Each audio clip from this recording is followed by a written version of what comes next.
Quel est le drame des empathiques?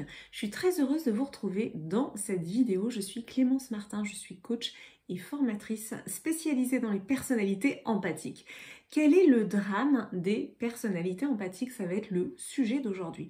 Pourquoi je me suis intéressée aux personnalités empathiques? Déjà parce que j'ai une personnalité empathique, que pour moi les empathiques en effet sont tournés vers les autres, ce dont on a bien besoin dans notre société individualiste. Quand on est empathique, on est justement beaucoup plus tourné vers les autres, vers les désirs des autres, vers les besoins des autres. Et donc, le drame de l'empathique, eh bien, c'est bien ça. C'est de s'oublier dans la relation, de ne pas être conscient de ses propres besoins, de ses propres aspirations et de tout donner à l'autre, voilà, dans la relation amoureuse évidemment, mais aussi dans toutes les relations, qu'elles soient amicales, familiales ou professionnelles. Donc pour moi, les empathiques ont un job à faire qui est de s'auto-affirmer. Qu'est-ce que ça veut dire s'auto-affirmer? Ça veut dire prendre conscience, eh bien déjà de ses magnifiques qualités. Une personnalité empathique voit l'autre comme un sujet et non pas comme un objet, ce qui est en effet pour moi un des maux de notre société, qui est que en fait on va déshumaniser l'autre en le considérant comme un objet interchangeable, en finalement niant ses émotions. Donc l'empathique, il a cette capacité à percevoir l'autre véritablement comme un sujet et non pas comme un objet. Si vous regardez cette vidéo que vous dites moi je suis pas sûre d'être empathique, je vais vous dire une chose, en fait tous les enfants naissent empathiques. Tous les enfants naissent empathiques, c'est une qualité que finalement les enfants vont perdre au fur et à mesure de leur éducation, à force d'avoir entendu des brimades, d'avoir reçu des humiliations, des maltraitances. Eh bien l'enfant va construire une carapace qui va finalement l'éloigner de son caractère empathique. Cette carapace, c'est un peu comme si tout d'un coup l'enfant comprenait et se disait oh là là, pour survivre dans ce monde, je peux pas être comme je suis, il faut que je sois méchant, il faut que j'écrase les autres, il faut que finalement je ne pense qu'à moi, c'est ma seule solution pour survivre. Évidemment, c'est un petit peu caricatural, mais vous avez compris l'idée. Et donc pour moi, en effet, tout l'enjeu dans nos relations, c'est vraiment toujours de considérer l'autre comme un sujet et non pas comme un objet. Et vous allez voir que c'est hyper subtil et que parfois, c'est vrai que parfois on est speed, on est pressé, on n'a pas envie de prendre en compte l'émotion de l'autre. Prendre en compte l'autre dans ses émotions, surtout quand elles sont ces émotions différentes des nôtres, c'est vrai que c'est pas simple. C'est vrai que ça peut un peu contrarier, on va dire, notre organisation. Et c'est important de le reconnaître. Mais si on ne prend pas en compte l'autre dans ce qu'il ressent, dans ses aspirations, dans ses besoins, quelque part, on en fait un objet. Et évidemment, plus on va être coercitif dans la force et plus on déshumanise en effet la personne. Donc, comment faire quand on a une personnalité empathique pour prendre pleinement notre place et non pas dire oui quand on ressentait non et non pas se retrouver en effet à vivre une vie qui ne nous correspond pas du tout. Parce que qu'est-ce qui se passe quand on dit oui alors qu'on ressentait non? Je vais vous montrer en fait. C'est comme si vous aviez deux chemins. Il y a un chemin en fait où vous êtes aligné avec ce que vous ressentez, vos besoins, et vous dites oui quand vous ressentez oui, vous dites non quand vous ressentez non, et c'est un chemin qui va dans le sens de votre alignement personnel. Quand vous dites oui alors que vous ressentez non, quand vous faites systématiquement les choses pour faire plaisir aux autres, qu'est-ce qui se passe? Au fur et à mesure, vous vous éloignez énormément de votre chemin personnel qui est censé être un chemin aligné avec vos ressentis.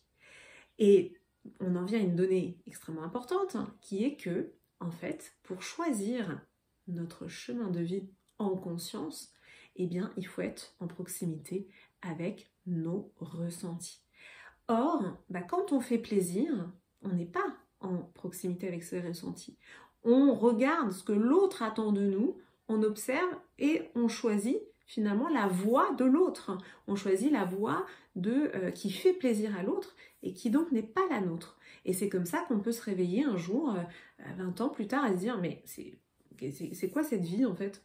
C'est quoi cette vie que je me retrouve à vivre, hein, et tout d'un coup se dire mais c'est pas ça en fait que je voulais vivre, hein. J'en parle en connaissance de cause puisque bah évidemment que je suis une personnalité empathique et que j'ai fait des choix dans ma vie qui m'ont mené à un endroit où un jour vraiment je me suis réveillée en me disant mais qu'est-ce que je fais dans cette vie? Qu'est-ce que je fais dans cette vie? Je n'arrivais pas à comprendre comment j'en étais arrivée là. Bah, en fait, comment on en arrive là? Bah, c'est exactement ce que je viens de vous décrire. C'est-à-dire que des micro-décisions, des micro-choix, à force de dire, vous voyez, au tout début, on est quand même proche de ce qu'on ressent, et puis au fur et à mesure, à force de dire oui alors qu'on pensait non, bah, ça finit par avoir des chemins diamétralement opposés, des vies qui n'ont plus rien à voir avec ce qu'on aurait voulu vivre. Donc moi, tout mon cheminement personnel, parce que je suis en effet une coach qui incarne son message, tout mon cheminement personnel, ça a été au moment où j'ai réalisé ça, que bah, finalement j'étais à côté de ma vie, ça a été de rediriger vers ce que je voulais vraiment. Et c'est là que le job commence, parce que qu'est-ce que l'on veut vraiment?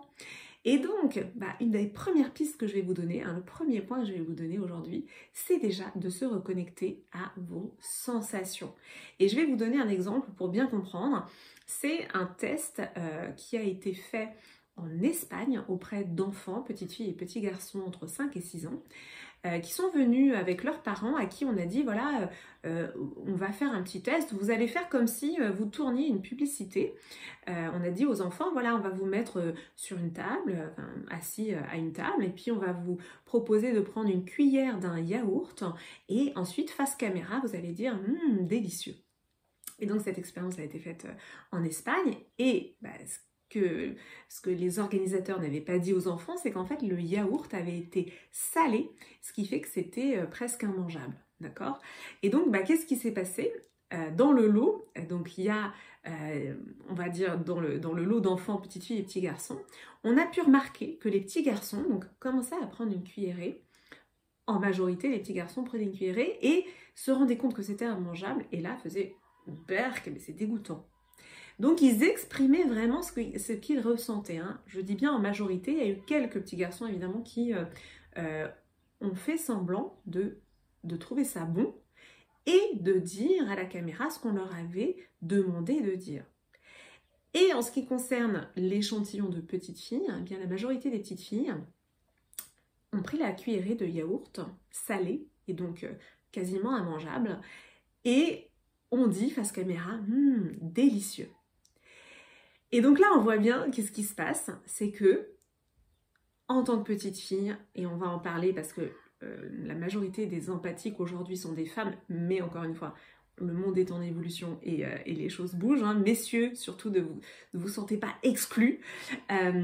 Mais, donc qu'est-ce qui se passe quand on dit « c'est délicieux » alors qu'en fait, on ressent que c'est pas bon du tout?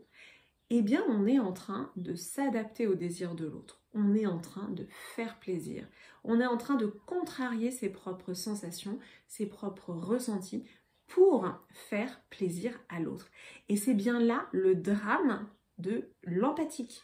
Parce que ça commence voilà, dès l'enfance, où on nous dit de dire que c'est bon alors que c'est pas bon. Et c'est comme ça qu'au fur et à mesure, on en vient à ne plus jamais écouter ses propres ressentis, et qu'à l'âge adulte, on est là, mais qu'est-ce que je veux faire de ma vie? Mais je ne sais pas. Donc c'est bien ça le drame, en fait, des personnalités empathiques. Alors ça peut concerner aussi plein d'autres personnes hein, qui peuvent être perdues à des moments de leur vie. Ça démarre par être honnête avec nos sensations. Qu'est-ce que je ressens? Est-ce que vraiment je ressens que c'est délicieux, ou est-ce qu'en fait, non, je considère que c'est pas bon? Je n'aime pas, hein, c'est ce qu'on apprend à dire aux enfants. Mais on voit bien que c'est bien plus complexe que ça, parce que parfois, dans certaines situations, il y a une pression, évidemment, une pression pour dire oui, alors qu'on ressentait non. Donc la première chose, c'est vraiment d'être en lien très fin avec vos sensations, avec vos ressentis. La deuxième chose, c'est de vous pardonner pour toutes les fois où vous avez dit oui alors que vous ressentiez non. Et de comprendre que oui, notre éducation, notre milieu social, notre société nous pousse parfois à dire oui à des choses alors qu'on ressentait non. Quand vous en prenez conscience, vous allez avoir potentiellement un sentiment de culpabilité que vous allez retourner contre vous en disant mais pourquoi j'ai accepté ça, mais qu'est-ce que j'ai fait, etc. Apportez-vous de la douceur, apportez-vous de la douceur, c'est ok, c'est un ensemble de choses qui a fait que sous la pression, vous avez dit oui alors que vous pensiez non, hein, exactement comme l'exemple que je vous ai donné, hein, des yaourts trop salés. Donc ça c'est le deuxième point. Pour moi, le troisième point qui va être très important, c'est de travailler sur vous, de vous former, en regardant des vidéos YouTube, en prenant conscience de manière un peu plus mentale cette fois-ci, hein, je vous ai partagé cette dimension des ressentis à prendre en compte, mais de manière un peu plus mentale. Ce qui va être important aussi, c'est de vous former à identifier vos besoins précisément, à identifier ce dont vous avez besoin et ce à quoi vous aspirez et à le communiquer.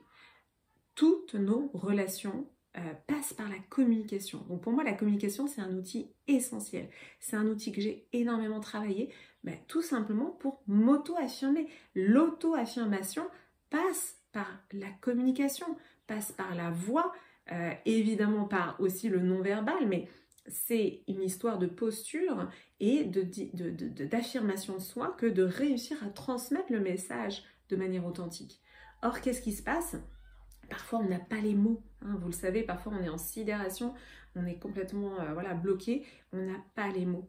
Et donc, c'est là où s'entraîner à communiquer, c'est vraiment un entraînement, un peu comme au théâtre en fait, hein, et bien s'entraîner à communiquer, ça va être essentiel. Et puis le dernier point que je voulais vous partager aujourd'hui, c'est vraiment cette idée d'oser aussi mettre de la légèreté, se détacher du passé et prendre conscience que tout n'a pas besoin d'être lourd et de ne pas rester attaché au passé. Quand on a une personnalité empathique, qu'est-ce qui se passe? C'est qu'on a vécu beaucoup de blessures émotionnelles, potentiellement aussi parce qu'on est hypersensible. Donc dans un monde qui globalement... comment dire ça de manière diplomatique, donc dans un monde qui globalement est plutôt violent, alors ça reste peut-être une opinion personnelle, hein, dites-moi en commentaire comment vous le ressentez, être empathique, eh bien ça peut être en effet se sentir inadapté à ce monde, hein. Encore une fois, ça part d'un vécu, d'un ressenti.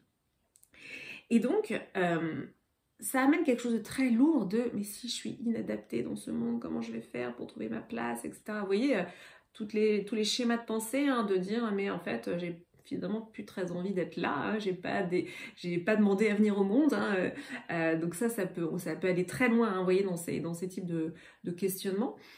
Et finalement d'amener de la légèreté, pour moi ça va être important, de se faire peut-être accompagner sur la partie des blessures émotionnelles, parce que oui, il y a des événements traumatisants qui vont laisser des traces, des empreintes émotionnelles, et ça, on a besoin d'être accompagné là-dessus. Et ensuite, c'est de se connecter à sa joie. Et voilà pourquoi aussi, de se reconnecter à nos sensations, ce qui nous fait du bien. Petit à petit, vous allez identifier ce qui vous met en joie. Et tous les jours, faire quelque chose qui vous met en joie, c'est vraiment super important. Parce que c'est des petites choses comme ça qui vont au final vous remettre dans la légèreté et vous sortir des scénarios plombants du passé de « mais moi j'ai vécu ça et puis mes parents ils étaient comme ci et puis... c'est normal que j'y arrive pas parce que il m'est arrivé ci et ça ». Et c'est ok parce que je sais le poids du passé aussi. Encore une fois, moi je me suis fait aussi beaucoup accompagner et aujourd'hui j'accompagne des gens à se libérer du passé, hein. Les blessures émotionnelles, c'est vraiment, ça peut être très lourd, mais c'est aussi de prendre la décision peut-être de se faire accompagner sur ces sujets-là. C'est-à-dire que je connais aussi des gens qui, depuis 15 ans, se racontent la même histoire, hein, qui n'ont jamais pris la décision de se faire accompagner, de dire « Ok, il faut que j'arrête de me raconter cette histoire-là. quand il y a eu par exemple une séparation douloureuse, quand il y a eu un choc hein, autour d'une maladie, voilà, je sais que ça peut être très lourd. Hein. Je ne suis pas en train de nier le fait que ça peut être très difficile à vivre. Je dis juste qu'à un moment donné, il faut aussi choisir d'arrêter de se raconter l'histoire en disant « Ok, là c'est pas possible, je tourne en boucle sur le passé depuis 15 ans, je choisis de me tourner vers l'avenir. Si je n'y arrive pas seule, je me fais accompagner. » Mais c'est central de laisser de l'espace au niveau des pensées pour ne plus ruminer le passé. Voilà, ça pour moi c'est vraiment très très important. Donc voilà, c'était les 4 points que j'avais envie de vous partager aujourd'hui. Si vous avez envie d'aller plus loin avec moi, eh bien vous pouvez me contacter. Je vous mettrai toutes les coordonnées dans les commentaires de cette vidéo, soit en accompagnement individuel. J'accompagne des clientes qui sont entrepreneurs, qui sont dans des changements de vie, soit pro, soit perso. Et c'est vraiment mon intention, elle est vraiment là, de vous accompagner dans ces moments-là, pour que vous puissiez vous créer votre paradis sur Terre. Mais oui, le mot n'est pas trop fort. Donc, si vous avez envie que je vous accompagne en individuel, vous me contactez via du coup les coordonnées que je vous mettrai en commentaire. Et puis, j'organise une retraite à Vendôme, qui est une magnifique ville à 45 minutes de Paris, dans un lieu magnifique. Et c'est une retraite dédiée aux femmes qui s'appelle Intimacy, deviens la femme de ta vie, dans laquelle justement on va explorer ces notions de confiance en soi, d'estime de soi, d'amour de soi. On va les explorer, on va les vivre, c'est une véritable expérience et c'est pas seulement mental, c'est aussi psycho-corporel. Et ça pour moi c'est vraiment très important de mêler les deux. 2 jours en retraite, c'est aussi la puissance du groupe, c'est aussi la puissance de s'octroyer ce moment hors du temps, hors du monde. Et voilà, moi j'adore les retraites, j'en ai fait beaucoup et c'est quelque chose qui est transformateur. Voilà, je vous amène des outils, des clés. Moi ça fait plus de 20 ans que je travaille sur ces sujets-là. Et voilà, cette retraite, hein, je vous le garantis, c'est un moment de transformation. Donc toutes les infos seront dans les commentaires. Merci infiniment pour toutes les personnes qui ont rejoint ma chaîne récemment, c'est vraiment un bonheur. En tant que personnalité empathique, j'ai besoin d'être en lien, je suis heureuse d'être en lien avec vous, de vous transmettre tout ça. Donc voilà, juste merci. Et si vous avez aimé cette vidéo, un petit like, un petit commentaire, un petit partage. Voilà, je vous souhaite une très belle fin de journée et je vous dis à très très vite.